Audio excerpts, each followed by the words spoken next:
empezamos con nuestra segunda mesa.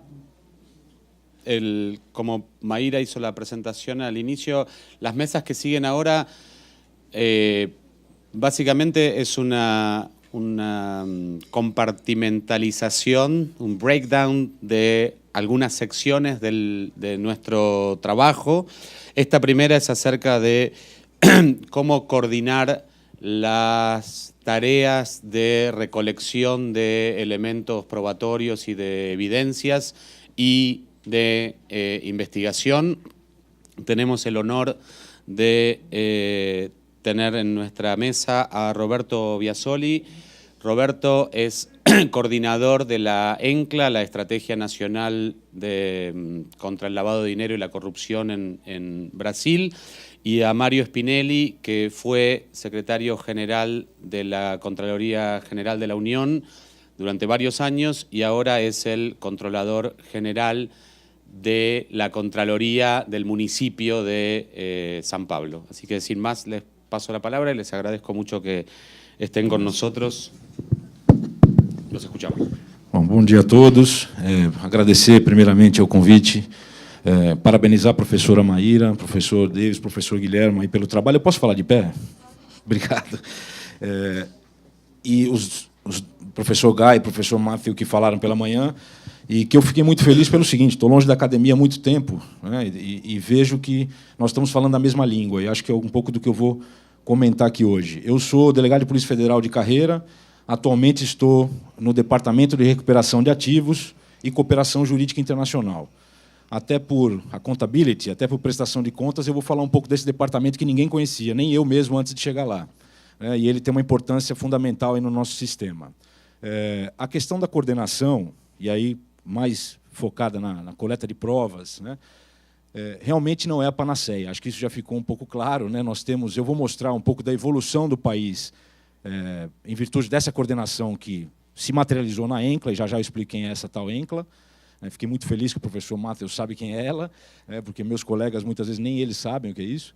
Então, vou falar um pouco do que essa coordenação trouxe para o país, né, mas, por outro lado, os desafios que ainda persistem. E aí fiquei muito feliz de ver que muitos deles estão lá, foram levantados pelo professor Guy.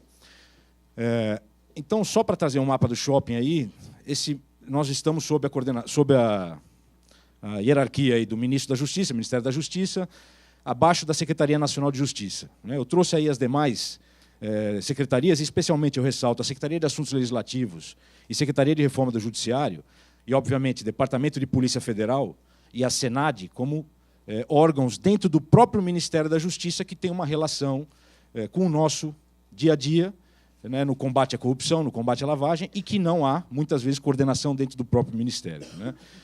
Abaixo da CNJ, portanto, nós temos o DEJUS, que é o Departamento de Justiça, Classificação, Títulos e Qualificação, que faz aquelas classificações indicativas, senhores, de filmes, novelas, videogames, e nós que tratamos de articulação no combate à lavagem e à corrupção, e o Departamento de Estrangeiros, que trata aí da questão de permanência de estrangeiros no país.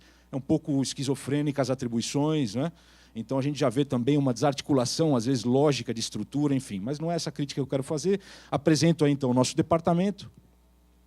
Trago as competências desse departamento, que eu considero um departamento puro de articulação, né? E articular, senhores, é tentar arrumar essa coordenação, né? É tentar fazer com que a coordenação exista. E nós temos competência de articulação internacional, portanto, somos responsáveis por toda a cooperação jurídica internacional, dos principais tratados e convenções que o Brasil ratificou, criminais e não criminais, inclusive, né? Então, nasceu esse departamento com essa competência de articulação internacional. Todas as autoridades nacionais que precisam realizar uma diligência no exterior ou vice-versa têm que passar pelo departamento. Para quem é um pouco mais da área, é conhecido como autoridade central, né? E, na questão da articulação nacional, nós temos aí a competência de promover essa articulação entre todos os órgãos do Poder Executivo, Legislativo, Judiciário, inclusive dos Ministérios Públicos, no que se refere a combate à lavagem de dinheiro e ao crime organizado transnacional. Nós temos também a competência de propor ações de governo nesse caminho, nesses mesmos temas, e promover a difusão de informações, que talvez seja hoje uma das competências mais importantes. Então, qual é o resumo desse departamento, das competências desse departamento relacionado com o nosso tema aqui? É a tal da Estratégia Nacional de Combate à Corrupção e Lavagem de Dinheiro. O departamento nasce mais ou menos que junto com a estratégia de combate à lavagem de dinheiro. E lá atrás, senhores, a corrupção não estava lá. Nasceu só como combate à lavagem de dinheiro. Foi aquela mudança da política criminal de começar a perseguir o crime organizado pelo capital. Né, o que a gente chama de combate capitalista do crime, asfixia financeira de organizações criminosas. A partir daí nasceu a ideia do então ministro Márcio Tomás Bastos botar meia dúzia de órgãos sentados numa mesa para tentar aprimorar o sistema, porque não existia nenhum caso concreto ou nenhuma condenação relevante de lavagem de dinheiro. Então, em 2003, ele fez isso. Botou sentado na mesa 20 e poucos órgãos para discutir o problema da lavagem de dinheiro, a eficiência, a efetividade do sistema de combate à lavagem de dinheiro. Em 2007, o tema corrupção integra a agenda da estratégia. E aí, com a CGU muito forte, o doutor Mário lá à frente da secretaria, né? E hoje nós temos esses dois temas. O combate capitalista do crime é hoje irreversível e é um bom caminho. Né? Organização criminosa. E aí a gente pode aplicar qualquer tipo de crime, obviamente, que busque lucro ilícito. Né? Se você prende um determinado componente dessa organização, ele é trocado no dia seguinte. Tem alguns lá que até vão gostar que ele vai preso, porque é a chance de eu virar gerente, né? É a minha chance de subir. Então, você tem que ter um outro foco. Se eles estão buscando capital, você tem que tirar o capital. Tá? Então, a lavagem de dinheiro trouxe essa ampliação de visão de combater os vários outros crimes pela ótica da descapitalização. E, no nosso país, infelizmente, corrupção, eu entendo que é o crime antecedente de lavagem mais importante. O dano social maior. Na minha ótica, é o maior dano social. A lavagem de dinheiro começou lá com o narcotráfico. Né? O tema lavagem de dinheiro começou atrelado ao narcotráfico. Né? Mas hoje acho que, para nós, no Brasil, o crime, né, é a corrupção. Então nasce a tal da estratégia, essa união de órgãos, né, que discutem os principais problemas e tentam propor soluções. Vejam, não há hierarquia entre os órgãos, não há formalidade, a estratégia não está instituída, não existe um decreto instituindo a estratégia. Onde ela existe, num normativo, numa portaria do Ministério da Justiça, que traz alguma atribuição a mais para o nosso departamento de coordenar a estratégia, mas ela não está instituída, como existem algumas estratégias instituídas por lei, por decreto, perdão. Então, ela é informal, essa ausência de hierarquia. E um outro ponto muito crucial, que é a questão do consenso. Todas as decisões dessa estratégia só acontecem por consenso. E o consenso não significa unanimidade. Né? Você não conta votos. Tem que todo mundo estar de acordo. Tá? Obviamente que, às vezes, 2 ou 3 vão ter que engolir aquele tema que está sendo trazido. Mas se 2 ou 3 levantarem a mão e falar nós não concordamos com essa proposta, a gente não leva a proposta adiante. E o que faz essa estratégia? Eu quero, então, materializar um pouco para os senhores entenderem o que já fez essa estratégia.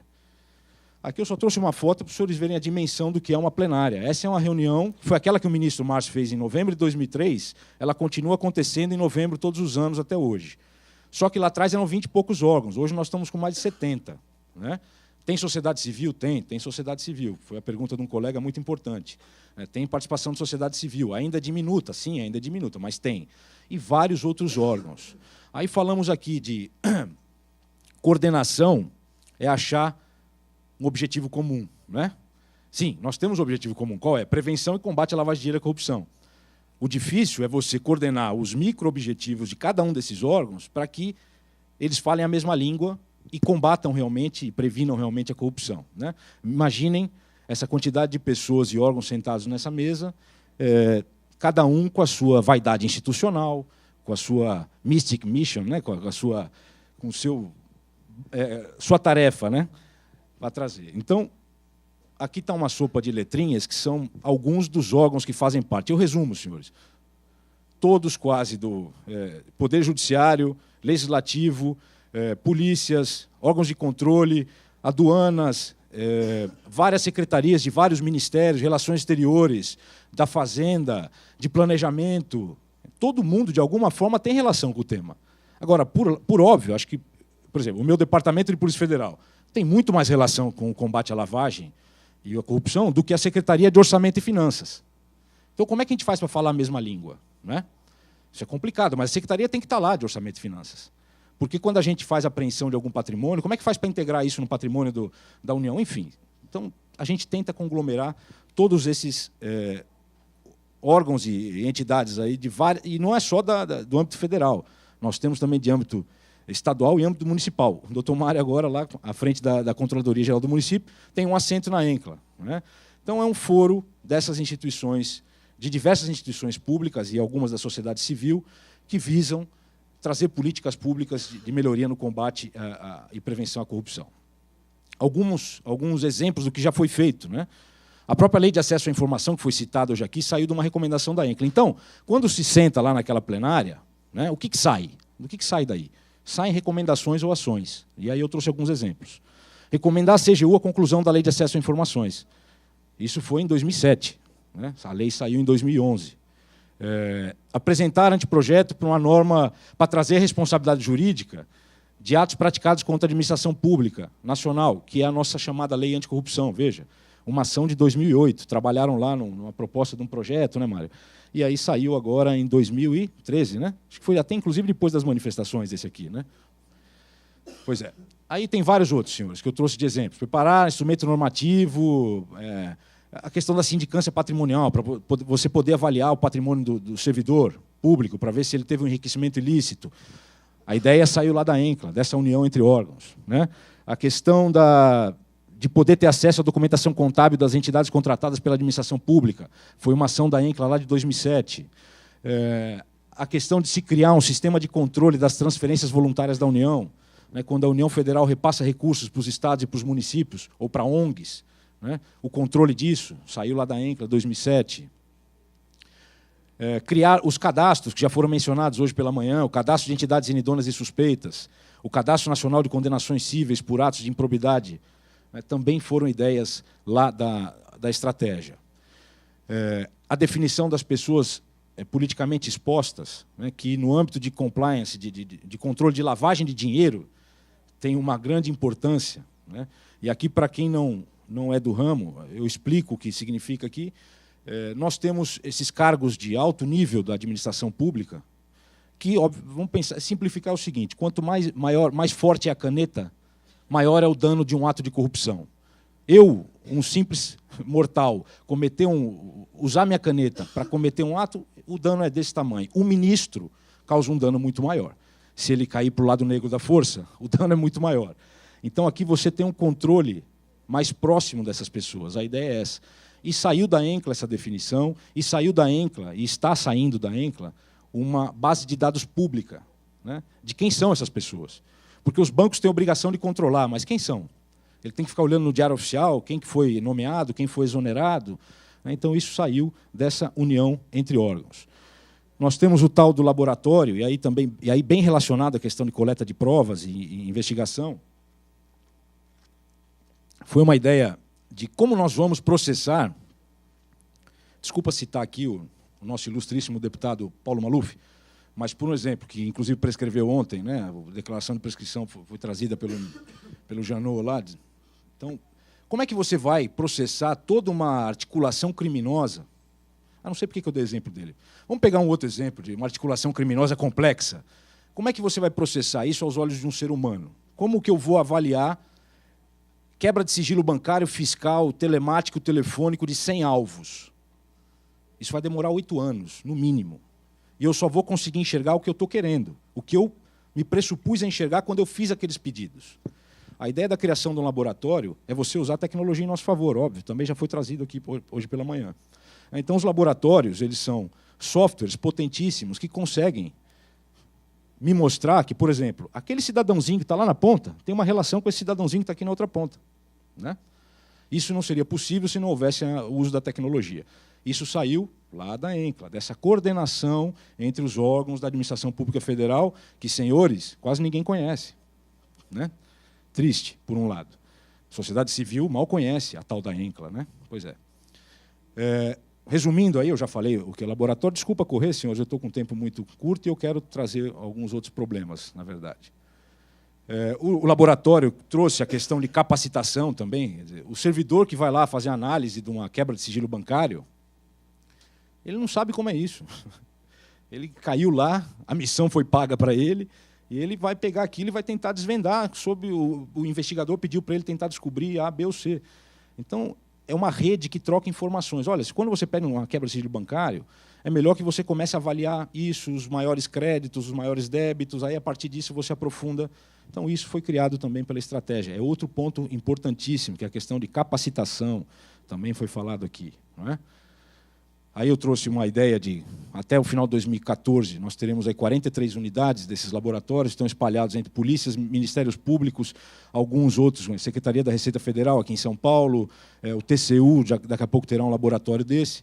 E ele não serve apenas para lavagem de dinheiro, apesar do nome dele lá ser LabLD, na concepção inicial, mas isso serve para qualquer investigação, especialmente investigações de corrupção, né, e a lavagem de dinheiro desses atos de corrupção, né? Só para ter uma ideia aí, essa coordenação entre órgãos que gerou essa ideia de criar o laboratório, de 2009 a 2013, 1.808 casos, levantaram mais ou menos 19 bilhões de ativos com indício de ilicitude, né? Se a gente tivesse 1% desse dinheiro reaproveitado, já estaria muito bom. Trouxe inovações legislativas, também propostas pela estratégia. A Lei de Organização Criminosa, que traz aí técnicas especiais de investigação, que são relevantíssimas para você poder atuar no âmbito de organizações criminosas de corrupção, né? A infiltração é uma delas, que é muito útil e pouco utilizada aqui no Brasil. Foi uma ideia dessa coordenação entre órgãos. A própria alteração da Lei de Lavagem de Dinheiro, que ocorreu em 2012, saiu da ENCLA. O Programa de Capacitação Nacional, que hoje mais de 13 mil servidores já passaram por esse treinamento, porque não adianta nada nós, na capital federal, sabemos o que é corrupção, as tipologias de corrupção, o que significa lavagem de dinheiro, como se investiga lavagem de dinheiro, se o colega no Amazonas, onde eu servi como policial federal, o colega da Polícia Civil do Amazonas tiver a menor ideia de que existe o COAF, de que existe a CGU, de que existe uma base de dados que ele pode acessar e saber se aquele cidadão é ou não é servidor público, né? Então, o programa de capacitação eu reputo como um dos mais importantes resultados dessa coordenação entre órgãos no tocante à investigação e coleta de provas. Para fechar, eu trouxe alguns dos principais desafios, e aí eu trouxe a questão da difusão do conhecimento e capacitação como o primeiro, não é? O que eu acabei de colocar aqui, senhores. A gente não sabe o que está acontecendo no próprio Estado brasileiro. O servidor público não sabe que a CGU pode ajudá-lo em determinado problema. Ele não sabe que existe uma base de dados que pode ajudá-lo a resolver o problema que ele está na frente. Se ele não sabe, aquele problema ele não vai conseguir resolver ou vai resolver mal e porcamente. Então, a gente só consegue combater, coletar provas e investigar a partir do momento que houver um nivelamento de conhecimento. E isso está longe de acontecer no nosso país, tá? E aí, eu acho que a vontade política talvez seja um dos principais fatores, como foi muito bem colocado pelo professor Gai, porque não parece que é a intenção, né, que todos saibam combater a corrupção. E outra, por outro lado, a pergunta do colega sobre sociedade civil, eu estou tentando trazer o problema aqui sobre minha ótica, né, de coleta de provas e investigação, mas a gente pode trazer a questão da educação, que eu trouxe muito bem a questão do cidadão controlar. Mas se ele não sabe o que controlar, como é que ele vai controlar? O que é corrupção? O que é dinheiro público? Por que esse dinheiro está sendo... Por que essa escola tem uma placa e diz que o valor dessa obra é de tantos e que quem vai executar essa obra é tal empresa e que vai executar até tal data? Para que existe isso? O cidadão passa ali na frente daquilo, não está nem aí. Ele não sabe para que aquilo, né? Então, se o cidadão é assim, o servidor público também é assim. Então, o desconhecimento gera uma dificuldade de combate. Se eu não sei direito o que é corrupção, como é que eu vou combater essa corrupção? A corrupção fica místico, né? É uma coisa muito longe. Não é, está acontecendo toda hora, todo dia, é muito fácil de você pegar, só que você precisa conhecer, né? Então, acho que um dos principais desafios do nosso país é difundir esse conhecimento nesse país gigantesco, tá? Óbvio, a coordenação, o que eu trouxe até agora, a ENCLA, que é uma ilustre desconhecida, tem muitas coisas positivas, eu trouxe poucas ali, por conta do tempo, foram mais de 200 ações realizadas e recomendações, muita coisa aconteceu, né? Nos últimos, se a gente fosse avaliar, 15 anos atrás, o mensalão não saía. Eu não ia ver a presidente dizendo no jornal que pediu ao ministro da Justiça para pedir à Polícia Federal para saber sobre o teor do depoimento do Paulo Roberto Costa. E a Polícia Federal disse que não podia dizer a ela. Há 15 anos isso é inimaginável. Então, muita coisa andou, muita coisa está andando muito, só que tem muito a incrementar, né? A coordenação entre órgãos ainda não é do jeito... O santo graal ainda é muito difícil de atingir, porque o que eu disse no começo, você conseguir convergência de interesses, por mais que o macro-objetivo seja o mesmo, mas a Receita ela quer... a Receita Federal está preocupada com a questão da arrecadação tributária. A CGU está preocupada com a questão da transparência. Eu, polícia, estou preocupado com a questão de poderes de investigação maiores, né? E como é que a gente faz para convergir isso tudo? Às vezes não é fácil, tá? Então, essa coordenação ela é essencial, ela não é o principal elemento, mas ela é essencial. E a coordenação da ENCLA é uma coordenação estratégica. A coordenação operacional ela tem funcionado bem, mas ela é muito mais informal do que a ENCLA. Informações, às vezes, são conhecidas em mesas de boteco. E, a partir dali, que nascem grandes operações. Será que era para ser assim? Por que tem que ser assim? Eu não tenho o menor problema. Desde que saia a operação e a gente consiga barrar, ótimo, né? E eu nunca vou falar que isso aconteceu na mesa do boteco. Aliás, quem falou isso? Mas será que o Estado não tinha que criar um mecanismo de que essas informações circulassem no ambiente que não a mesa do boteco, né? Dentro das instituições, veja que uma recomendação da ENCLA de 2012, se não me engano, fala aos ministérios públicos.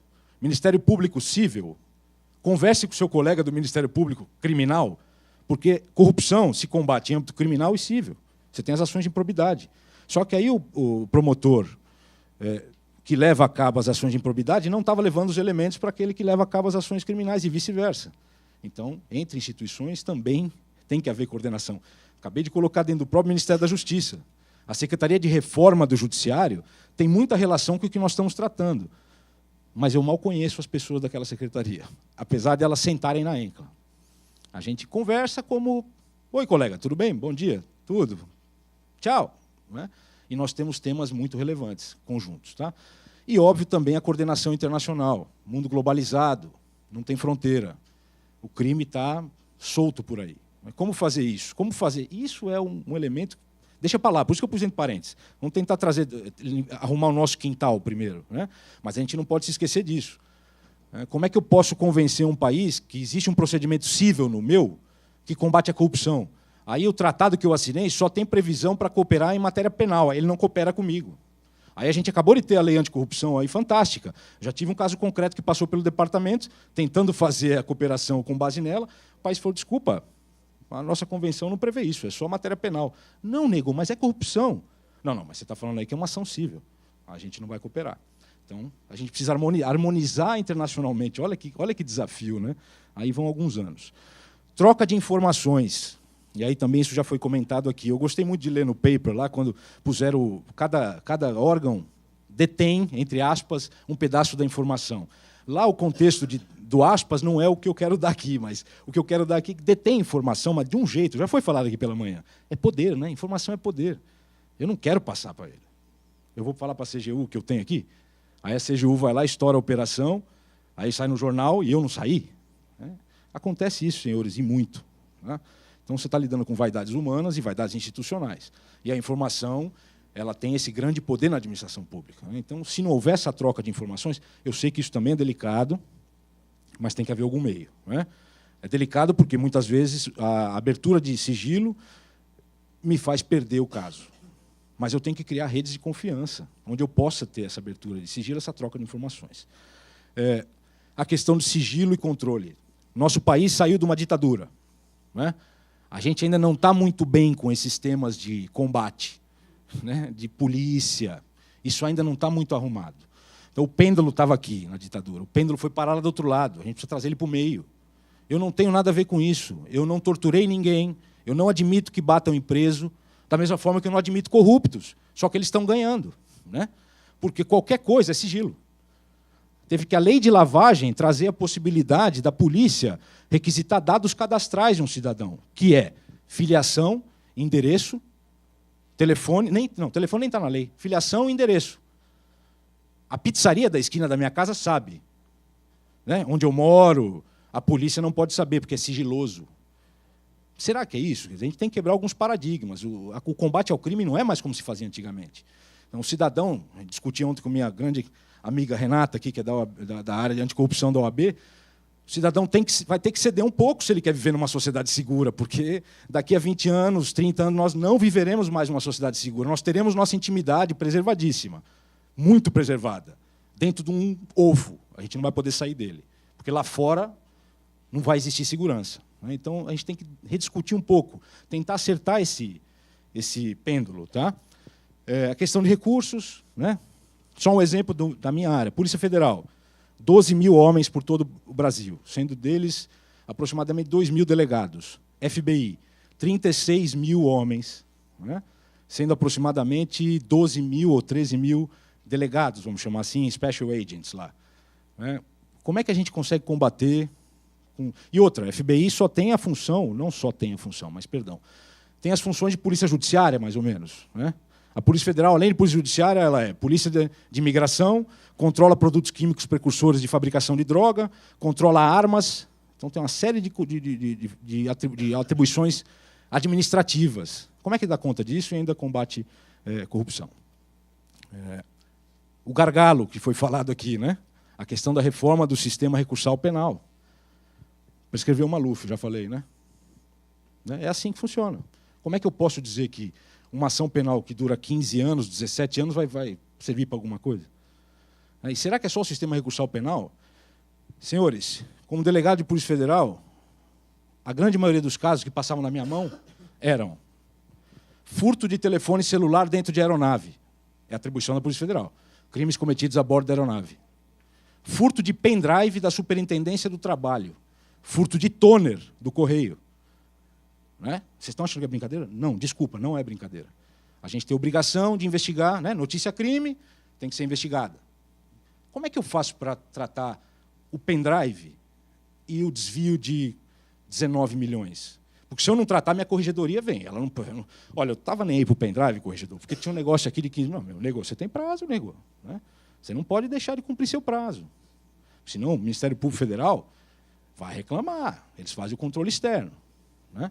Então, a gente tem que também ver se é só o sistema recursal ou se... Por que a Receita Federal pode ter uma matriz de risco e ir para cima dos principais devedores? E a polícia tem que investigar todo mundo. Será que isso é querido? Né? Será que isso é bom? Então, temos que pensar isso também. E o principal, talvez, é como coordenar também com o legislativo, né, senhores? Como é que eu combino com eles? A lei de lavagem, a proposta da ENCRA, da alteração da lei de lavagem, foi de 2004. A lei de lavagem foi alterada em 2012. A lei anticorrupção começou a se falar dela em 2007. Ela saiu depois das manifestações públicas. Não sei se tem alguma relação de uma coisa com a outra. Né? Agora, tem leis que saem do dia para o outro. Então, como é que eu me coordeno com eles? E as mudanças estruturais têm que passar por alteração legislativa. Então, a gente precisa falar a mesma língua. Como eu falo a mesma língua deles? Né? Aí eu trago um exemplo aqui, e já estou fechando, eu juro, do problema que é esse tal de legislativo. Veja o que é isso aqui. Advogado propõe anistia para repatriação de divisas. Existe um crime que chama evasão de divisas. É você mandar dinheiro para fora do país sem comunicar às autoridades competentes. Isso foi muito importante no momento econômico do Brasil, que eu não entendo nada disso, de economia, mas, enfim, tinha um negócio de divisa, que a gente não podia mandar dinheiro para fora, a inflação, essa coisa toda. Então, tem o crime de evasão de divisa. Mas uma parte desse crime ainda subsiste hoje, ainda é importante hoje, que é se conhecer recursos de um brasileiro fora do país, quando ele está mandando dinheiro para fora. Né? E muito do dinheiro que foi mandado para fora, sem avisar as autoridades competentes, tem alguma relação com crime. Né? Dinheiro sujo não se lava em casa. Vamos jogar lá para a Suíça, vamos jogar lá para Ilhas Cayman, Liechtenstein, por aí vai. Aí vem o nosso legislativo e traz uma proposta que é o seguinte, em suma, quem tem dinheiro lá fora e não comunicou para ninguém, pode trazer de volta agora, ninguém vai falar em crime, a gente esquece isso aí, fica tranquilo. E também você vai ter um benefíciozinho fiscal aí, viu, com relação ao imposto de renda. Fica tranquilo, cidadão. Lógico, isso não é sacanagem, gente. Eles estão querendo investir em educação e saúde. Né? A ideia é investir esse dinheiro em educação e saúde. Então, é difícil acreditar que, enquanto a gente está trabalhando num lado aqui para combater, está aí nosso legislativo mostrando que a brincadeira, às vezes, é outra. Isso aqui é sério. Isso aqui nós fomos... Você foi, Mário? Não sei se chegou aí no parlamento. Nós fomos ao parlamento lá debater isso aqui. Eu falei, a gente precisa debater isso aqui? A gente precisa dizer que isso aqui não é bom? Né? Então, é essa a nossa coordenação. Nós temos que combinar com eles como é que faz para melhor combater a corrupção. E, para fechar e mostrar que essa coordenação, apesar de ter trazido muita coisa para o nosso país, né, nós temos aí um problema. Eu trouxe uns dados, estão até no paper lá também, e eu sempre gosto de trazer esses dados aqui. São os dados do Departamento Penitenciário Nacional, de dezembro de 2012, e trazem lá uma população carcerária de 550 mil presos. Analfabetos, 27 mil, ensino fundamental incompleto, 230 mil. Ou seja, quase metade de analfabetos ou semi-alfabetizados. Ensino superior completo, 2 mil, acima de superior completo, 129. A lógica aqui não é que temos que prender universitários, tá? Fique tranquilo, não é por aí. Tá? Crimes contra a pessoa, crimes contra o patrimônio, entorpecentes, mais da metade desses presos. Crimes de corrupção, 700 e pouco. De 500 e tantos mil presos, aproximadamente 700 estão presos por corrupção. Lavagem de dinheiro nem está nessa estatística. O colega do DPEM não me respondeu até hoje. Se não está porque eles não pesquisam pelo campo lavagem de dinheiro, ou se não entrou ninguém no sistema preso por lavagem. Eu sei que tem uma meia dúzia de presos por lavagem. Eu sei que tem. Mas esse número me parece que passa alguma fotografia interessante. Apesar de a gente não poder confiar exato, né? Mas é uma fotografia do que é o nosso sistema. Quem está preso hoje são pequenos criminosos. Tá? Então, muito obrigado aí pelo tempo, pelo ouvido. Estão aí meus dados e estou aqui à disposição no que puder ajudar. Obrigado.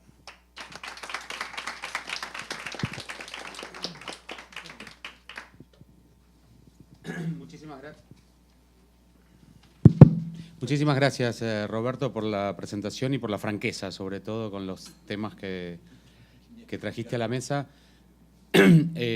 Bueno, no voy a intervenir ahora, le paso la palabra a Mário, pero realmente hay muchas cosas para discutir con tu presentación. Muchas gracias.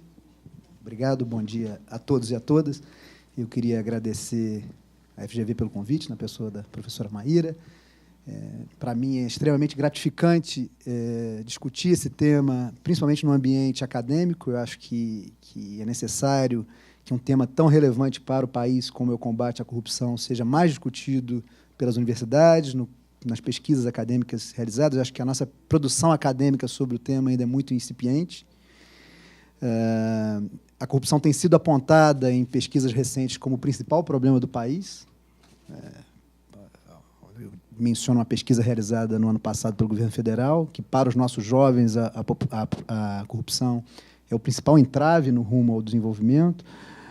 E, no entanto, nós estamos às vésperas de eleições aí para o Poder Executivo, para o Poder Legislativo, e, ao que parece, esse tema não vem sendo debatido como deveria pelos nossos candidatos.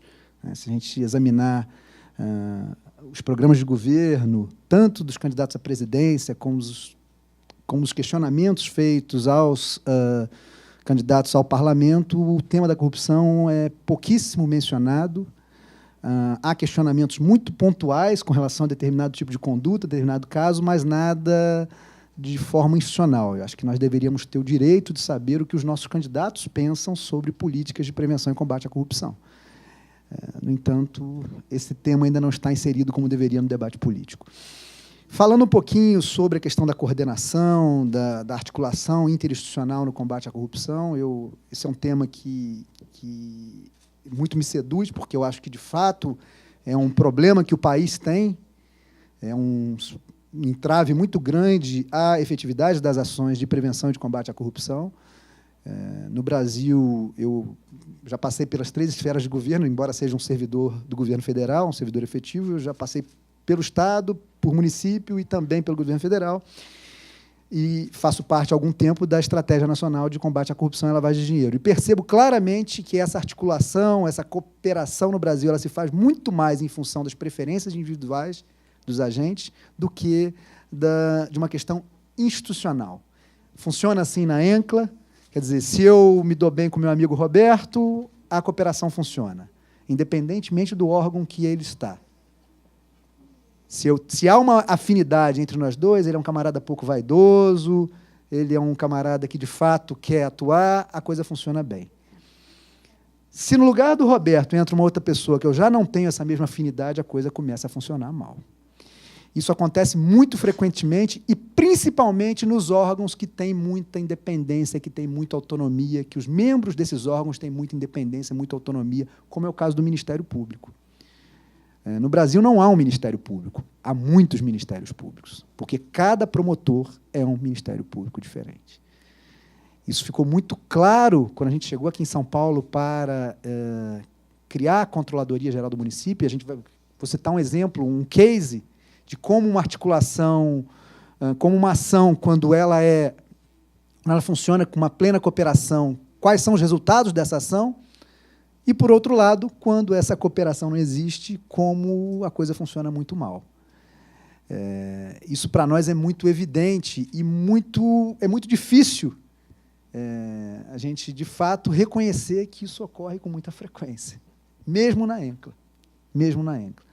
Então, eu não tenho dúvidas para dizer que, no Brasil, essa cooperação, essa coordenação, essa articulação entre órgãos do Estado, ela funciona muito mais em função de preferências individuais do que de uma linha institucional que deveria ser obedecida pelos agentes representantes desses órgãos.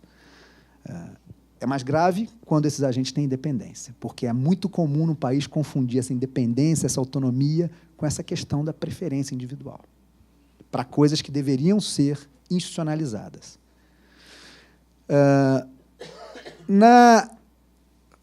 Eu fui eu sou um servidor da Controladoria Geral da União, mas durante alguns anos eu fui secretário nacional de prevenção da corrupção. Estou falando isso porque houve uma pergunta aí no painel anterior sobre a questão da prevenção.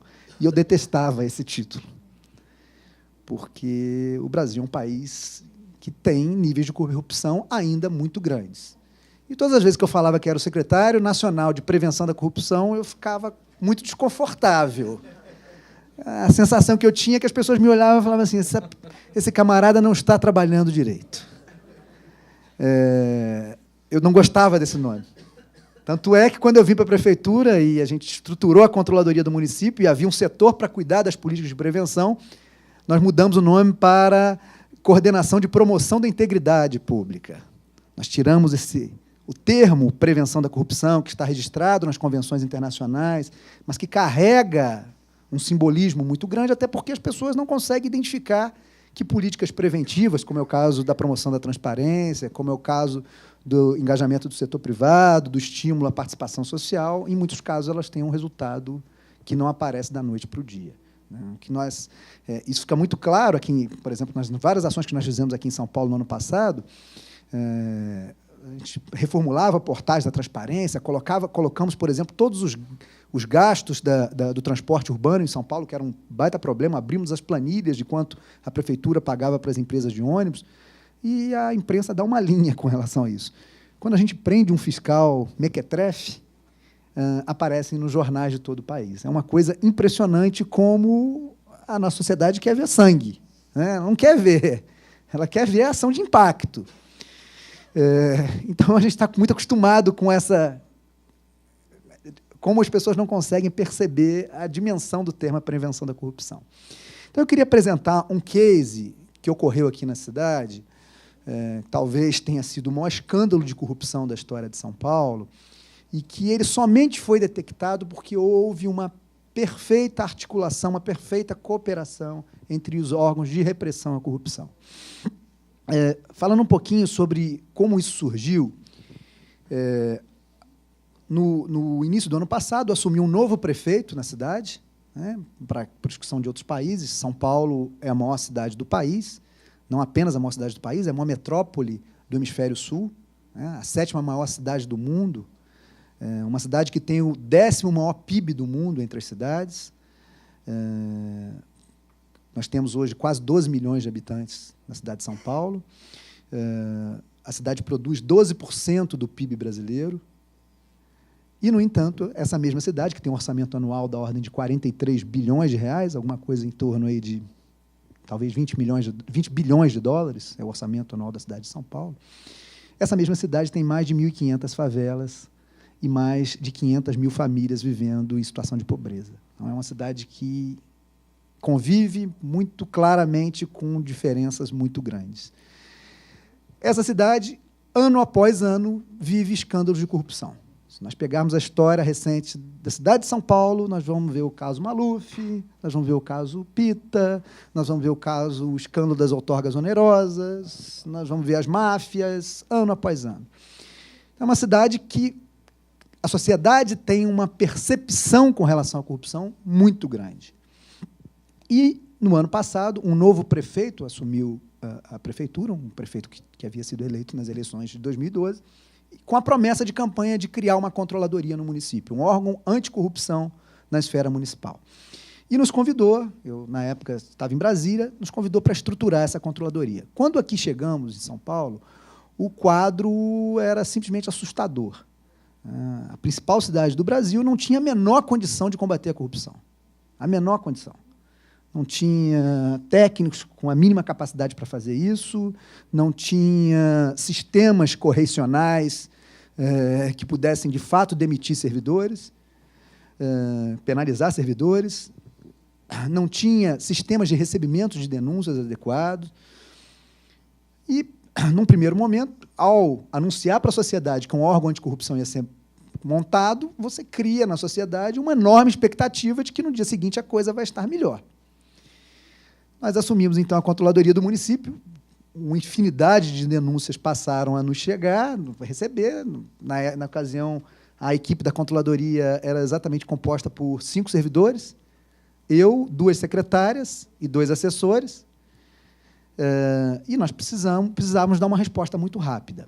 E uma estratégia que nós utilizamos no primeiro momento foi, como não tínhamos uma equipe de auditoria para acompanhar os grandes investimentos do município, foi utilizar a análise patrimonial, a análise entre a compatibilidade do patrimônio dos servidores municipais e a sua remuneração como forma de combater a corrupção no município.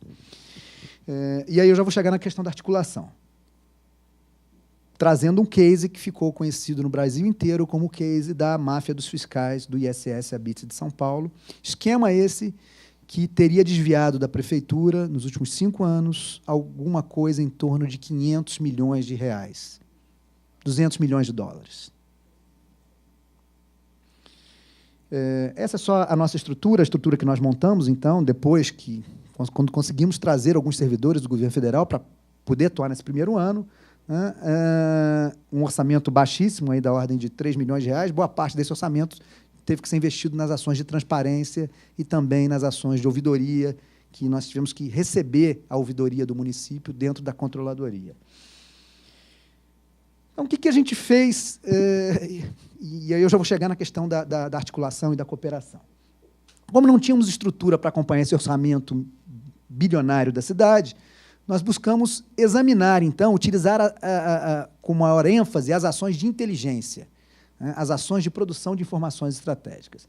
E passamos a utilizar a análise patrimonial como forma de detectar casos de corrupção. Em outras palavras, verificar se os agentes públicos da prefeitura, sejam eles agentes políticos eleitos, sejam eles membros da burocracia do município, se eles tinham um patrimônio e uma evolução patrimonial compatível com o seu salário.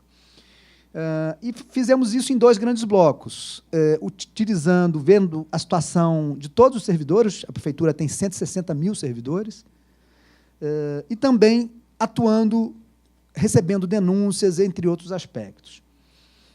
E aí nós utilizamos ferramentas de tecnologia da informação para cruzar dados e tentar identificar possíveis incompatibilidades. A prefeitura, por exemplo, ela gerencia uma base dos imóveis no município, a base de cadastro de imóveis do município, de propriedade da própria prefeitura. Nós cruzamos essa base com a base dos servidores. Para que os senhores tenham uma ideia, só nesse primeiro cruzamento nós identificamos 811 servidores públicos municipais que teriam que trabalhar mais de 100 anos para que tivessem o patrimônio em imóveis na cidade de São Paulo que tinha. E aí depois fizemos uma matriz de risco para poder identificar quais seriam os alvos, os primeiros a serem escolhidos, servidores que ocupassem cargos mais sensíveis, servidores que já tinham respondido a algum processo disciplinar, servidores que já tinham sido objeto de denúncia. Identificamos que o quadro era gravíssimo. E começamos a fazer algumas operações, foram 6 operações no ano passado, em parceria, em algumas delas, com a polícia, em outras com o Ministério Público. Nessas operações, 11 servidores foram presos. Para que os senhores terem uma ideia, a impunidade era tão grande no município que um servidor que nós prendemos no ano passado, ele tinha 69 anos de idade. Nós prendemos ele e a esposa, recebendo propina num shopping da cidade. Ele já havia sido demitido por corrupção pelo ex-prefeito Jânio Quadros em 1986. Ele voltou à prefeitura e foi preso no ano passado, recebendo propina para aprovar uma obra num bairro da cidade. E aí, o que fizemos, então? Criamos um sistema eletrônico para que os servidores declarassem os seus bens à prefeitura. No Brasil, é obrigatória essa declaração, por uma lei de 92, todo agente público tem que declarar anualmente o seu patrimônio, e nós criamos um sistema eletrônico para receber todas essas declarações e anunciamos. Quem omitir bens, essa omissão será detectada, porque nós iremos cruzar essas declarações com outras bases de dados. Isso nos permitiu desenvolver uma série de ferramentas de business intelligence para poder identificar, por exemplo, como nesse quadro abaixo, servidores que têm bens no exterior, em muitos casos em paraísos fiscais, como Ilhas Virgens, Bahamas, etc. E aí, mesmo com essa equipe muito pequena, e aí vou chegar na parte da articulação, nós podemos chegar nesse grande caso de corrupção, que foi conhecido como o caso da máfia dos fiscais. Todas as vezes que se faz uma análise dessa, e que os alvos são escolhidos, nós temos dois caminhos a seguir. Nós identificamos um grupo de servidores que tinha um patrimônio muito alto, e esse grupo de servidores estava lá, trabalhava num determinado setor da prefeitura. Qual era o caminho que nós tínhamos a seguir? Analisar esses servidores somente no campo da administração pública, ou seja, conduzindo uma sindicância patrimonial, chamando o servidor para ele apresentar a justificativa, ou o outro caminho era conduzir uma operação mais complexa com o apoio de possíveis parceiros externos. Nós temos uma atribuição, por força de lei, que ela é restrita à esfera administrativa. Nós somos um órgão do Poder Executivo.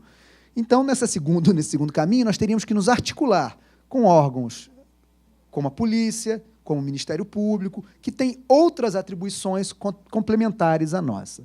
Nesse caso específico, nós optamos por esse segundo caminho, que foi uma investigação conjunta com o Ministério Público do Estado de São Paulo. Então, em vez de conduzir na investigação administrativa, nós optamos por uma operação mais robusta. E, no caso que foi conhecido como Operação Necator, esse nome se justifica porque Necator é um verme que impede que o corpo humano absorva nutrientes, e eram fiscais do setor de arrecadação que atuavam nesse caso e que tinham esse patrimônio muito alto. E chegamos à conclusão que esse esquema envolvia mais de 400 empresas, grandes empresas da cidade de São Paulo, do ramo imobiliário. Esse esquema teria desviado da prefeitura algo em torno, como eu disse, de 500 milhões de reais, talvez 200 milhões de dólares nos últimos 5 anos, e um potencial de ressarcimento à prefeitura de 4 bilhões de reais, alguma coisa aí como 1,5 bilhão de dólares. E como funcionou a articulação? Por que foi importante na detecção desse caso a articulação, a coordenação entre órgãos com naturezas distintas? Nós identificamos essa incompatibilidade patrimonial, um setor da prefeitura havia servidores com patrimônio muito alto, verificamos que esses servidores tinham um desempenho curioso, eles eram responsáveis por fiscalizar os grandes empreendimentos da cidade, e aí podemos identificar toda a cadeia de comando para verificar que esse esquema funcionava até chegar nos cargos mais altos, e na nossa operação, o segundo homem na hierarquia da Secretaria de Finanças do município foi preso, porque estava envolvido no caso. Iniciamos uma investigação conjunta com o Ministério Público de São Paulo, com o setor especializado no crime de lavagem de dinheiro, e vários servidores foram presos. Hoje nós temos mais de 100 milhões de reais em bens desses servidores bloqueados, alguma coisa em torno aí, só com referente a 4 servidores, 37 apartamentos, 22 carros, 3 prédios, 2 iates, coisas do gênero. Está aí o patrimônio do grupo, né, que vai de um Porsche amarelo, passando por carros de alto valor, até uma pousada no interior do Rio de Janeiro, frequentada por artistas brasileiros. Essa que nós conseguimos detectar por meio do Facebook. Né? Não, é porque quando eu anunciei que nós iríamos usar as redes sociais para identificar sinais exteriores de riqueza, isso foi motivo de deboche. Mas é verdade, não basta ter, tem que ostentar. Então, essa posada foi identificada por meio de do Facebook e outras coisas mais. Essa articulação funcionou de forma tão intensa que nós tivemos autorização judicial para monitorar um escritório que esse grupo tinha nas proximidades da prefeitura. Esse escritório aqui foi monitorado por uma ação integrada nossa com o Ministério Público e com a polícia.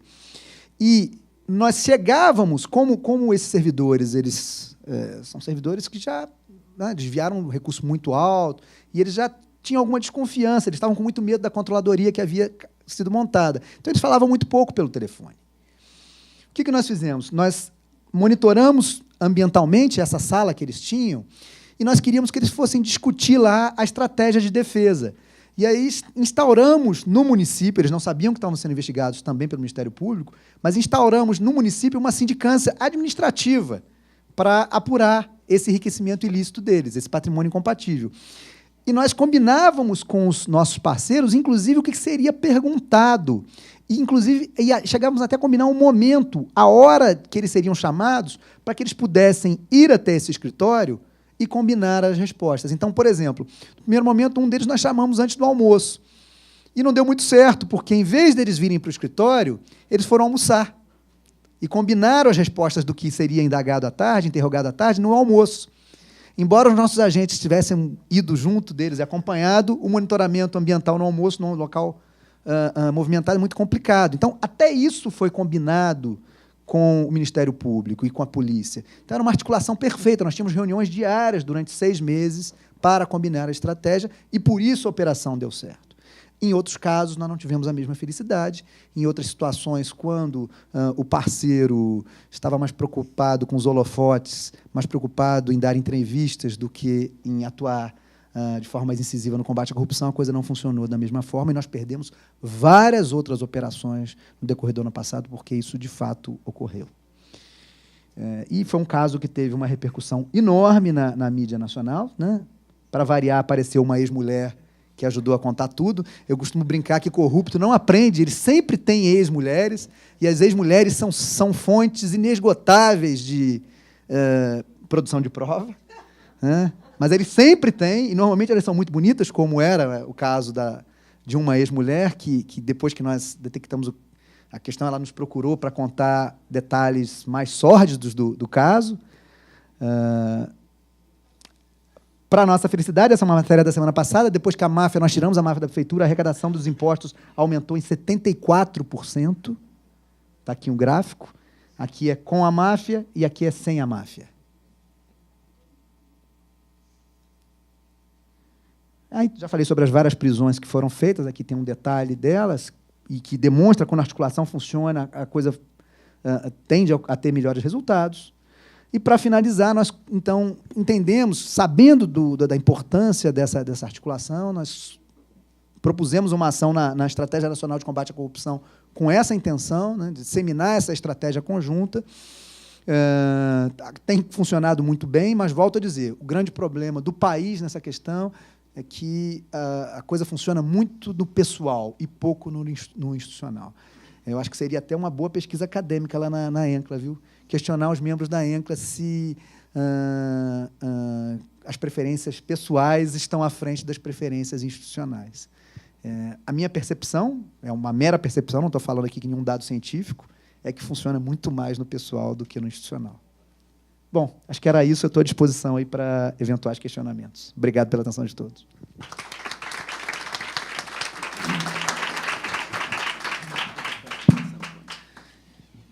Bueno, muchísimas gracias, Mario y Roberto, a ambos por las excelentes presentaciones. Tenemos 20 minutos antes del almuerzo para preguntas. Está abierto la posibilidad de preguntar. Adrian.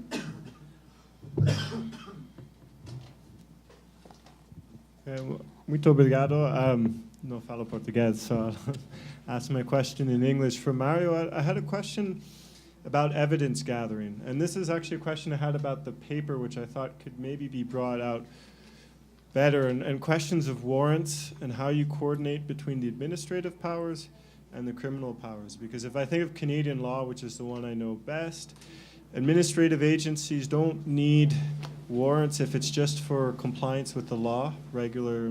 But if you have an investigation for a penalty, probably you do. And the criminal prosecution investigation, you always do. And then that line between investigation administrative and criminal, you can pass once, but you can't pass afterwards. And they call it crossing the Rubicon. And so I'm wondering, when you did your coordination between agencies, do these issues come up in Brazil? How do you do that coordination also? Because you can easily lose a case if you don't do it properly. Excelente a pergunta, porque essa talvez tenha sido uma das maiores dificuldades que nós tivemos que enfrentar. Por quê? Porque esse compartilhamento das provas, em muitos casos, nós temos, a legislação brasileira é extremamente restritiva com relação a isso. Extremamente restritiva. Eu vou lhe dar um exemplo. Nós, quando investigamos uma questão patrimonial de um servidor, nós utilizamos, em dado momento, informações fiscais que a Receita Federal nos fornece. A legislação brasileira hoje entende que eu posso fornecer essas informações fiscais para o Ministério Público somente em ações da área civil, não posso oferecer em ações na área penal. Então, essa restrição, esse timing de repasse é simplesmente infernal. Nós tínhamos que sentar todos os dias com os órgãos. Olha, isso aqui nós não podemos passar porque vai dar nulidade depois no judiciário, isso aqui nós podemos passar. O que facilitou um pouco a investigação, por outro lado, foi que algumas informações que, se solicitadas pelo Ministério Público diretamente ao órgão investigado, poderiam levantar alguma dúvida, eles nos pediam, nós mantínhamos em sigilo esse pedido e pedíamos à secretaria. Então, para a secretaria investigada, só havia uma investigação administrativa, não havia uma investigação criminal, porque nós mantínhamos em sigilo essa solicitação que era feita. Foi uma estratégia que foi utilizada. Mas esse compartilhamento, essa divisão das provas é dificílima no Brasil. Eu acho que não há paralelo no mundo com relação à dificuldade. No Brasil, nós enfrentamos um problema seríssimo com relação à interpretação que o nosso judiciário dá à questão do sigilo fiscal, por exemplo. Vou lhe dar um exemplo. Nós temos mais, não são 400, são mais de 500 grandes empresas envolvidas. Nós sequer podemos divulgar que empresas são essas por causa da questão da interpretação que se dá ao sigilo fiscal. Isso é um verdadeiro absurdo. Os cidadãos dessa cidade deveriam ter o direito de saber que empresas construtoras pagaram propina para construir os seus prédios. Deveriam ter o direito de, por exemplo, não comprar um apartamento de uma empresa que faz isso. No entanto, a legislação brasileira não nos permite. Então, para nós, esse ponto é um ponto crucial. O que aconteceu com esses servidores? Eles já foram, parte deles já foi demitida da prefeitura antes mesmo que o Ministério Público ingressasse com a denúncia na esfera penal. É uma forma da gente reduzir a impunidade, pelo menos na esfera administrativa. Estão com bens bloqueados, eles sequer podem movimentar suas contas bancárias. Até hoje nós encontramos dinheiro no exterior, porque tem dinheiro espalhado no mundo inteiro, essa turma. Mas esse compartilhamento é extremamente delicado. No caso específico, nós tínhamos conversas semanais com o Poder Judiciário, com o juiz do caso, para poder esclarecer o porquê que os órgãos estavam atuando de forma conjunta e o porquê que as interceptações telefônicas, por exemplo, tinham que ser compartilhadas conosco. Era um trabalho de convencimento, mas, volto a dizer, muito baseado no pessoal também, pouco no institucional. Não sei se eu te respondi.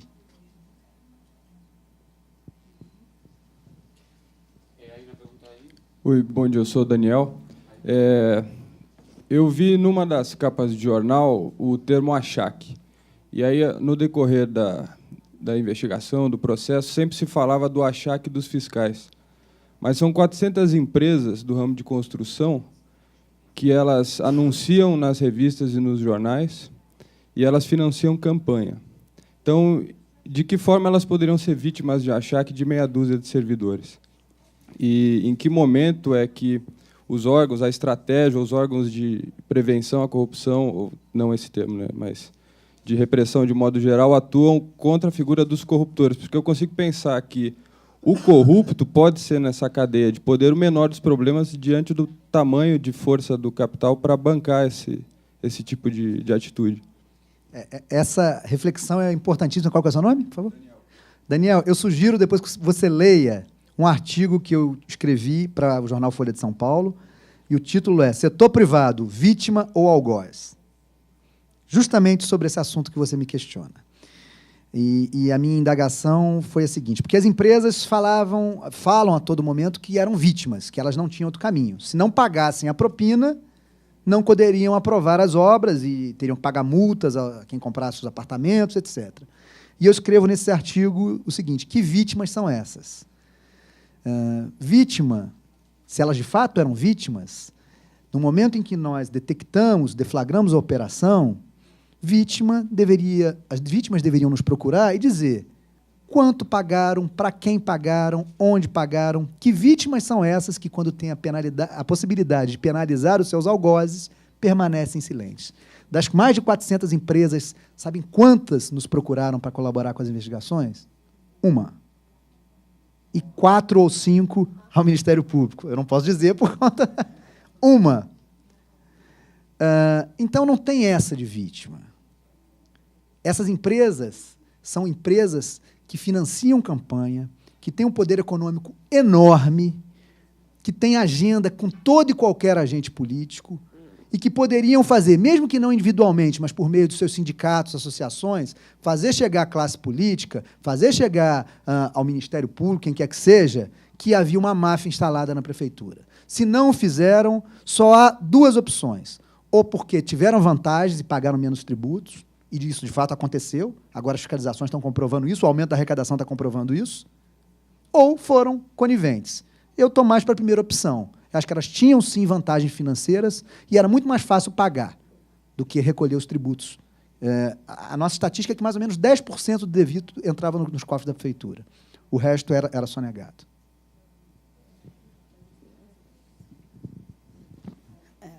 Parabéns pela exposição. Ambos os palestrantes estão realmente afinados e estão se coordenando muito bem.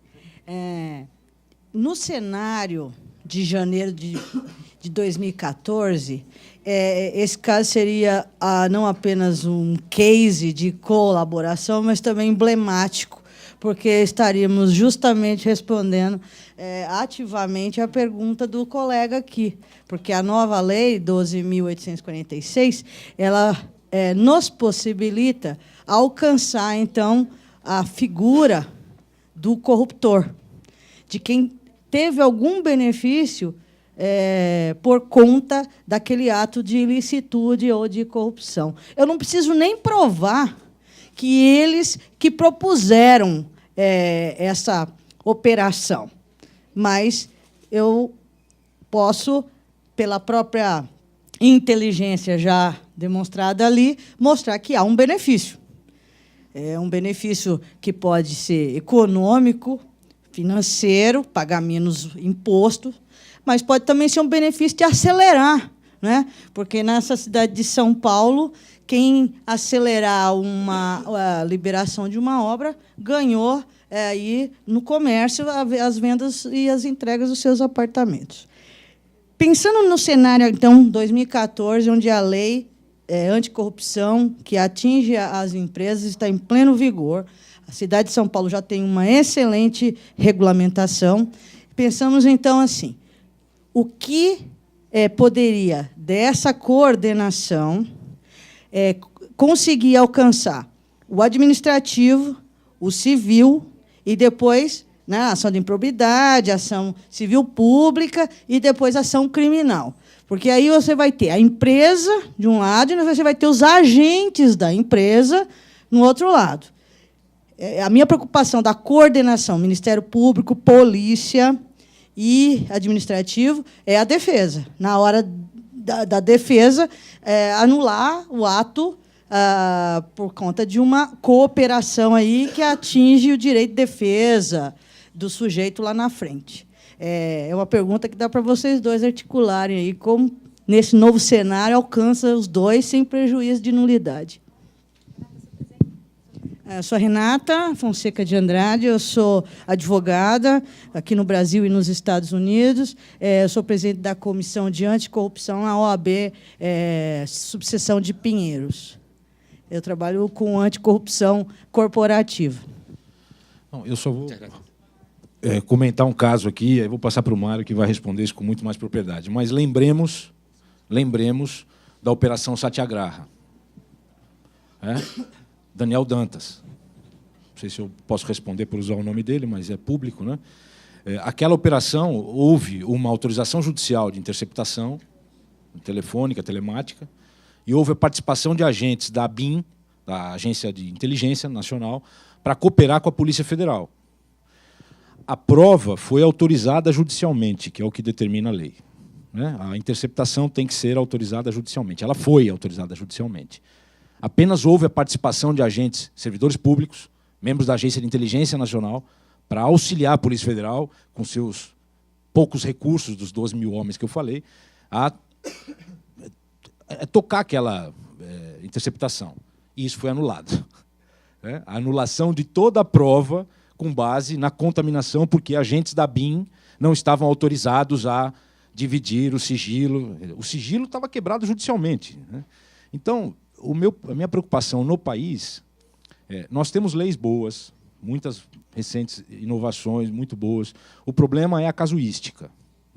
É quem é o réu. E aí que a gente vai saber como é que vai ser interpretada. Meu problema é, se o réu for um réu bom, os precedentes começam a ser contra a gente. Então, é muito complicado hoje em dia nessa questão. Mas aí o Mário vai explicar melhor a questão da coordenação. Bom, tudo que eu sonhava era que a lei estivesse em vigor quando esse esquema foi descoberto, não, mas quando ele estava funcionando. Porque se a gente pudesse penalizar essas empresas com base na nova lei, nós iríamos ser impiedosos. Não tenho a mínima dúvida, porque isso é uma vergonha.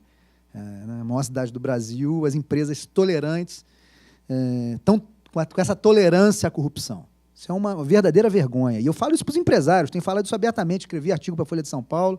As empresas têm propaganda que tem responsabilidade social, empregam menores carentes. Isso é uma palhaçada. Isso é para inglês ver. A maior responsabilidade social seria não tolerar esse tipo de prática. Isso tem que ser dito muito claramente, senão a gente fica fingindo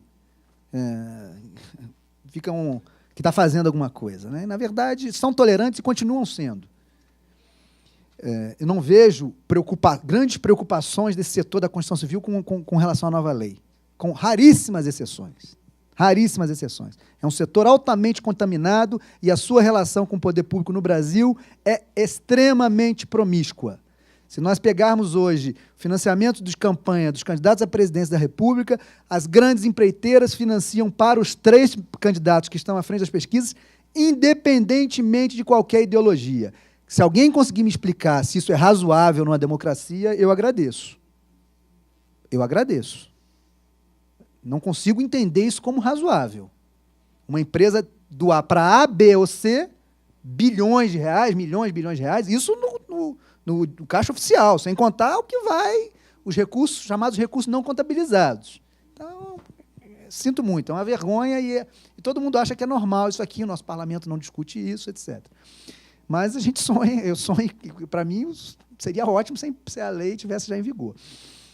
Nesse caso específico, teria que haver uma articulação maior ainda entre a autoridade administrativa, o Ministério Público na área criminal e na área civil.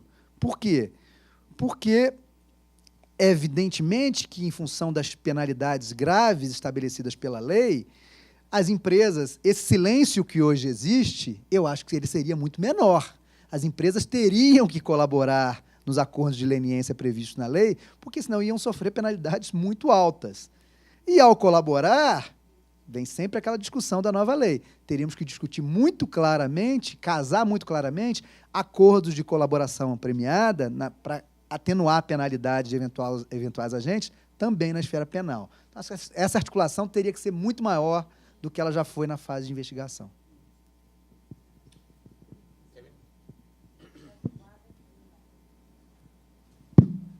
So those were very impressive presentations on several levels, actually. First, the technology, both the actual presentation technology and also the monitoring technology, right? The way in which you can monitor the activities of the corrupt actors. I was also impressed by the fact that you seem to agree on 2 points, that coordination is important, right? But also that it is largely informal and individual, right? So putting that together leads to my question, because it seems to me that if something is important and we want to encourage it and we want to promote it, then in my experience, one way to do that is by measuring it, right?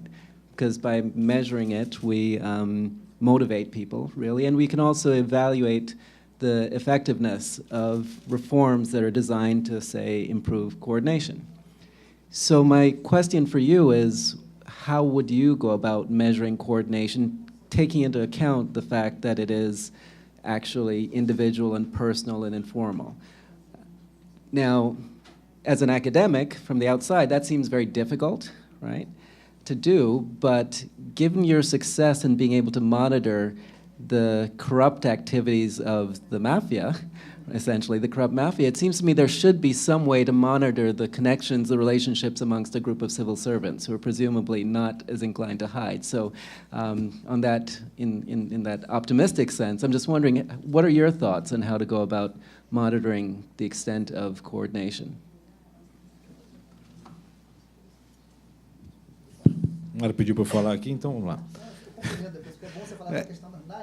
Sim, excelente pergunta, porque na ENCLA estamos passando nesse exato momento por uma consultoria tentando nos mostrar caminhos dessa medição, né, de resultados.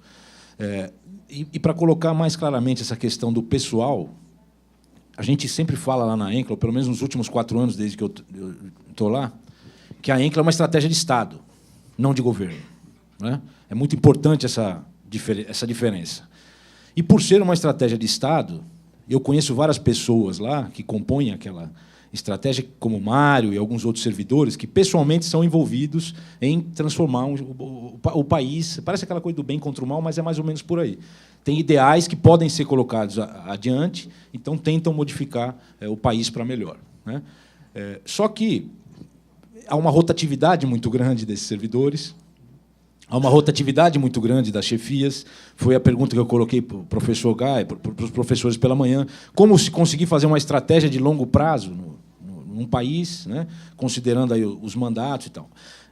Chegando na tua pergunta, e para ver como é difícil isso, hoje, uma forma de medição, além das conquistas, que algumas eu mostrei aqui, foi promulgada a lei, conseguimos integrar 4 bases de dados, conseguimos treinar 13 mil agentes públicos. Isso são resultados concretos, mas nem sempre eles acontecem. E nem sempre, por eles não estarem acontecendo, não significa que o Estado não está andando, não está prevenindo, não está combatendo. A gente está tentando ver até por ausência dos órgãos nas reuniões de trabalho. Olha a dificuldade em se ter algum índice do que está funcionando na estratégia. Então, olha, a CGU se comprometeu a participar da ação A, que é melhorar a base de dados de rendas dos servidores públicos. E a CGU não tem vindo nas últimas 3 reuniões. Isso é uma forma de medição. Olha como nós estamos ainda caminhando, né, e tentando estabelecer aí índice, poder ter esse controle, para poder ter uma maior visibilidade, um maior interesse dos servidores e um maior interesse da sociedade, né, em saber que existe lá um grupo de servidores trabalhando e que não necessariamente tem relação com o partido A, B ou C, né, que estão tentando fazer um país melhor e que pressionam o parlamento ou os executivos da administração pública a tomar determinadas medidas, né? Então, realmente é uma excelente pergunta e vou parafrasear aqui o professor Guy, se a gente soubesse a resposta, a gente já não precisava nem mais estar aqui. Eu acho que, de fato, é muito difícil, porque o Estado brasileiro é muito complexo. E eu acho que um pouco dessa questão de ser tão individual, a questão da cooperação, ela decorre dessa complexidade do Estado. Eu tenho sido muito questionado pelo fato da controladoria do município, já era na União, assumir esse formato de agência anticorrupção. Por que um órgão do próprio controle, do próprio Poder Executivo, um órgão de controle interno, atua de forma tão efetiva na repressão da corrupção? Não seria essa uma atividade mais apropriada ao controle externo?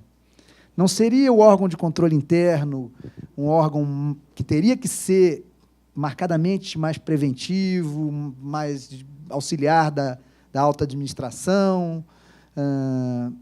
O que eu tenho dito é o seguinte: nós ocupamos um espaço que estava vago. E isso aconteceu no governo federal e tem acontecido com muita frequência em alguns estados e municípios no Brasil.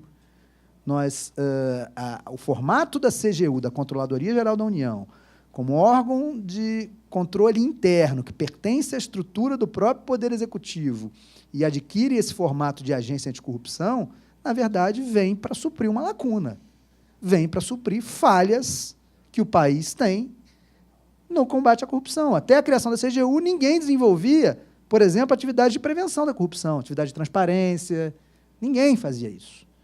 Ninguém trabalhava de forma mais intensiva a questão da inteligência, a questão do trabalho de dados. Então, medir essa... Por isso que eu acho que no Brasil ainda é mais complexo, porque o Estado brasileiro, a desorganização ainda é enorme. Você tem superposição de tarefas, você tem órgãos fazendo a mesma coisa sem trocar informação, você tem competição institucional, que em alguns casos é positiva, não acho que em todos os casos ela é, mas em alguns casos é. Acho que um órgão que trabalha, que mostra mais resultado, ele acaba pressionando outros a também atuar de forma mais incisiva. Tem alguns órgãos na estrutura do Estado brasileiro que são como planta, né? Parece que eles são uma planta que fica ali quietinha, torcendo para que ninguém perceba que eles estão ali, né? Quando um outro órgão que tem atividades similares começa a funcionar, isso cria algum constrangimento. Acho que ainda há pouco a sociedade tinha que se insurgir de forma mais forte com relação a esse tipo de... Você tem verdadeiros absurdos na estrutura. Se a gente analisar só a estrutura de controle do país, órgãos que já deveriam ter acabado. A verdade é essa, que não tem resultado algum para a sociedade, que custam horrores. Horrores. E quando surge algo novo, que consome pouco dinheiro, que dá algum resultado, eu acho que essa competição favorece. Mas eu não consigo enxergar, em termos até metodológicos, como medir isso, como medir essa cooperação. Eu acho que talvez estudos de caso, do que funcionou e do que não funcionou. Tirando isso, não consigo te dizer. Adam. Bueno, yo es que creo que estés abordando un punto que es esencial, ¿no? en la cooperación. Hay una regla básica en el Estado de Derecho, es que no caben hacer inquisiciones generales. Es decir, pues un fiscal no puede abrir una causa general contra la corrupción de todos los empleados públicos. El Estado de Derecho funciona así, ¿no? Para que un fiscal para que se abra un procedimiento penal como una persona, pues tiene que tener una base, unos indicios, una evidencia, un nivel de sospechas mínimo. Claro, lo que estamos planteando aquí, bajo el paraguas de la coordinación, es saltarnos la regla del juego. Es decir, vamos a hacer trampas. Los fiscales que se queden quietos, pero nosotros creando órganos administrativos, comisiones anticorrupción, contralorías, etcétera, vamos a investigar con otras reglas, vamos a coger información. Y cuando de esa información, es decir, vamos a abrir causas generales, y cuando de esa información se desprendan sospechas, se las pasamos a los fiscales. Igual puede pasar, y pasa, en el ámbito de las empresas, ¿no? Con toda la responsabilidad de personas jurídicas, se anima a que las empresas investiguen los ilícitos que se hayan podido cometer en su interior. Claro, pero las investigan con otras reglas distintas a las que las investigan los fiscales y las que los investigan los jueces. Y después esa información que han cogido con reglas distintas la pasan al Ministerio Fiscal. Claro, digamos en la lucha contra cualquier tipo de delito, yo creo que no tenemos que perder la perspectiva de que queremos vivir en un Estado de Derecho y de que no todo vale, Dicho esto, ¿cómo podríamos de alguna forma optimizar ambas cosas, ¿no? Yo creo que la Contraloría, un órgano administrativo de control interno, como se llame, debe recoger información con finalidades que no son castigar penalmente a las personas. Por ejemplo, resolver contratos administrativos de obra pública que se hayan alcanzado mediante la corrupción. Recuperar los fondos que se han perdido para la corrupción. Bueno, para esos fines podemos poner otras reglas de recogidas de información, pero lo que no podemos pasar después es, utilizando esas reglas, pasarlas al proceso penal. No sé si me acabo de explicar, pero claro, en nuestro afán de coordinar, cooperar, etcétera, debemos tener en cuenta que en el Estado de Derecho la persecución penal de una persona pues tiene unos condicionantes y que los queremos y que queremos que sigan siendo esos. Es la reflexión. O que nós tentamos fazer, na verdade, é um pouco das duas coisas. A gente não quer que o órgão de controle interno tenha essa competência da persecução penal. Mas entendemos que ele tenha que atuar preventivamente. Se a gente pegar o organograma, por exemplo, da Controladoria do município, nós temos um setor que tem o mesmo nível hierárquico do setor de repressão, que cuida justamente de políticas preventivas, de políticas, por exemplo, de aprimoramento da gestão do gasto público, de capacitação de servidores, de promoção da transparência. Mas, em função do quadro atual existente no país, não dá para abrir mão de um órgão que tenha essa proximidade com a gestão como órgão de controle interno, que ele possa ter também ações mais repressivas. Eu tenho uma coisa que me incomoda um pouco aqui no Brasil, e aí, citando um pouco o que o Roberto falou, a gente saiu de uma ditadura, e isso reflete até hoje. Nós tivemos uma Constituição pós-ditadura que ela foi muito boa para direitos, mas muito crua para deveres. A verdade é essa. Então, hoje, nós temos que, de fato, equilibrar o pêndulo. Eu acho que a expressão do Roberto foi perfeita, porque, senão, a gente começa a confundir. Por exemplo, eu tenho uma convicção, pode ser uma convicção errada, mas uma convicção pessoal minha como servidor público, que o conceito de privacidade para um servidor público ele é diferente do conceito de privacidade para um particular. Eu acho que quem paga os nossos salários é a sociedade e a ela nós devemos prestar contas. Então, quando nós decidimos, no governo federal, divulgar todos os salários dos mais de 700 mil funcionários públicos na internet, com detalhes, e hoje no Brasil isso é feito, essa decisão foi tomada com base nessa concepção.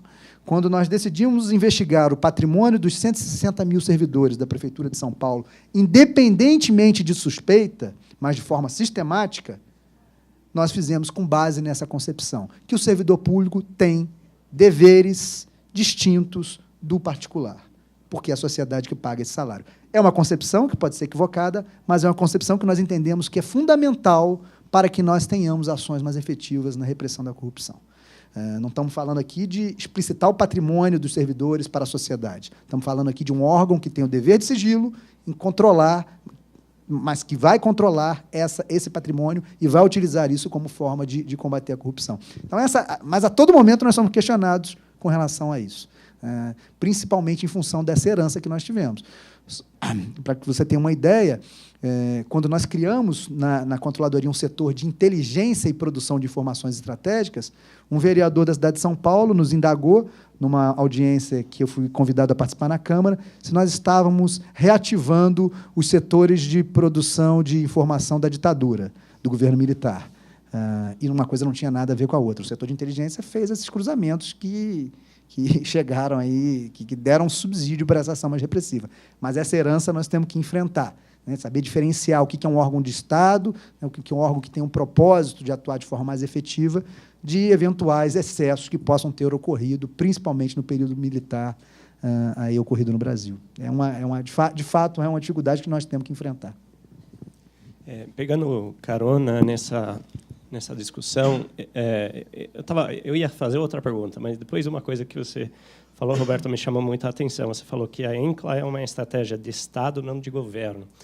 Mas, pegando carona, eu acho que, assim, muitas vezes, nas minhas entrevistas com membros do judiciário, eles não se veem como parte de uma estratégia maior de anticorrupção. Então, eu acho que o mesmo pode ser dito, talvez de maneira um pouco menor, mas também pode ser dito sobre os procuradores, promotores de justiça. E aí eu te perguntaria, tipo, como que isso se resolve dentro da ENCLA, ou se resolve, ou quais os embates que se dão por causa disso? O conflito entre os poderes. Excelente colocação. A gente já passou por essa discussão mais de uma vez lá, e os juízes, aí pessoalizando, tem juízes mais lúcidos e menos lúcidos. Os mais lúcidos entendem que, apesar de não poder manifestar sobre casos concretos ou casos sub júdice, é extremamente relevante ele estar discutindo com seus pares, né? E tem outros que dizem, não, nós somos o Poder Judiciário, deixa eles brincarem aí, depois nós somos os destinatários finais das demandas que nós vamos decidir o que fazer. Realmente é complicado, da mesma forma que é com o Legislativo. Nós temos lá a Câmara dos Deputados, tem assento na ENCLA, o Senado Federal também. Nós sabemos que não é porque eles têm assento, que eles concordaram em fazer a ação A, que amanhã essa lei foi promulgada, né? Mas que é muito importante que aquele poder esteja lá sentado para trazer, e o que a gente espera é que traga com seriedade, quais são as preocupações do parlamento com relação à proposta que a gente está fazendo. Eu acho que, simplificando, a questão é a seriedade do que se leva ali dentro. O juiz pode levar uma preocupação dele, o legislativo deve levar a preocupação do parlamento, só que a gente tem que tratar aquilo com seriedade. O que eu quero dizer? Às vezes, é interessante o parlamento estar lá e participar, né? E, às vezes, uma questão que a gente coloca, fala, não, eu sou o parlamento, um poder diferente, eu não posso me manifestar aqui. Acho que, na democracia, os três poderes têm que estar sentados conversando, né? Para você estar tentando construir um melhor país, eles têm que estar conversando, né? Então, eu não vejo essa limitação. Há realmente a divisão muito nítida. Nós temos um executivo em peso lá na ENCLA, é muito mais o executivo lá. Mas a gente vê como é salutar a participação. Agora, o Legislativo, nos últimos 2 anos, tem participado mais, por conta de uma pessoa, que é um chefe administrativo lá dentro. Nós conseguimos entrar no parlamento, né? Fala, olha, existe a ENCLA, viu, gente? Nós temos aqui servidores públicos que atuam nessa área, que têm boas ideias, com toda humildade. Eu acho que são boas. A gente estuda, a gente trabalha. Então, pô, ouve a gente, nós conseguimos chegar lá dentro do parlamento. Olha e antes nós não chegávamos. Então, tem que haver essa articulação, né? E só para fechar, eu queria só discutir uma coisa que o Mário comentou, respondendo aqui um pouco da pergunta do colega. O problema da inteligência. Falou inteligência aqui no Brasil, todo mundo se arrepia, né? Não sabem diferenciar. Agora, como que se pode querer que um órgão de controle, um órgão de fiscalização atue se ele não atuar com inteligência, né? Com informações? E outra, o Estado tem essas informações. Quando a CGM passa isso para a polícia, ela não está quebrando o sigilo.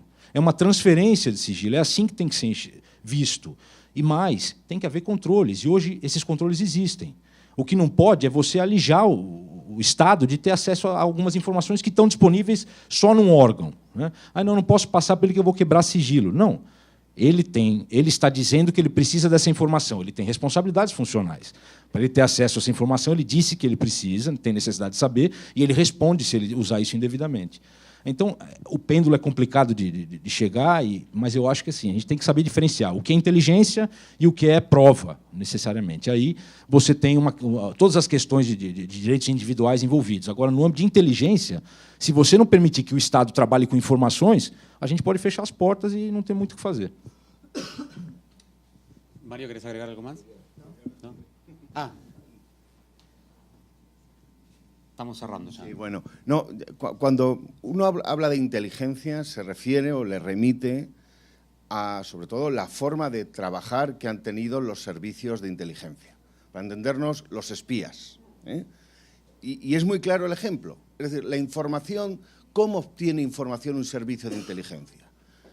Pues claro que debe tener unas formas distintas a la policía, porque la función de un servicio de inteligencia, digamos, es la defensa nacional, ver riesgos contra el Estado, y está bien que la información de inteligencia se obtenga de otros modos.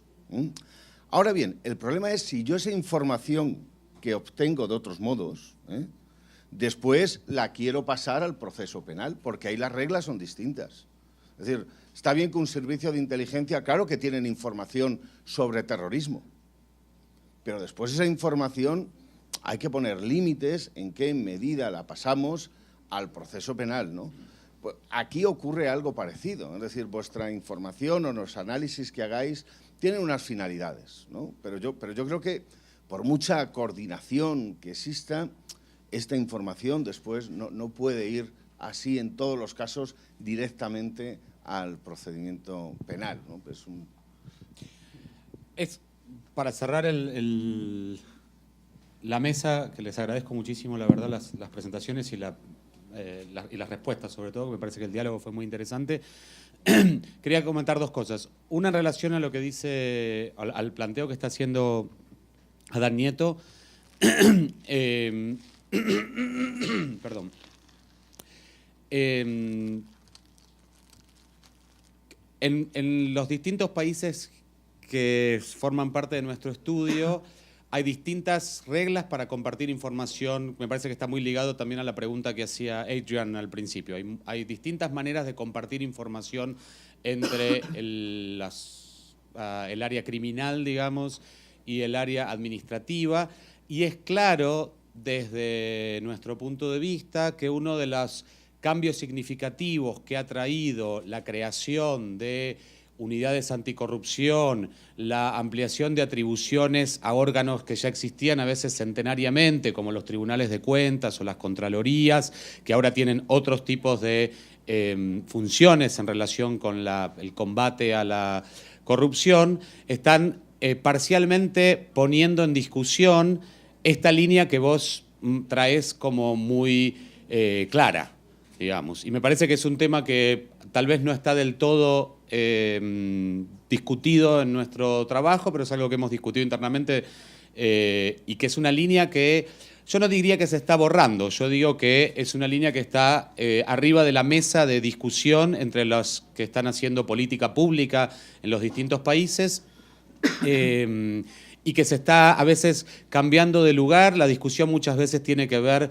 con el sentido del péndulo del que hablaban Mario y Roberto, si no hemos tenido a lo mejor un regreso democrático con después de soportar violaciones masivas y sistemáticas de derechos humanos, una especie de fundamentalismo garantista, se dice en mi país, cuando cualquier cosa que hace el Estado viola el derecho de defensa y el debido proceso, y todo tiene que pasar por 25 instancias distintas para que un... Entonces, es una discusión que está arriba de la mesa. Yo lo que creo en relación con lo que vos decís es que no es tan claro, digamos. Me parece que en casi todos los países latinoamericanos está en discusión dónde va a quedar ese péndulo, digamos, en relación con esta cuestión y con varias otras.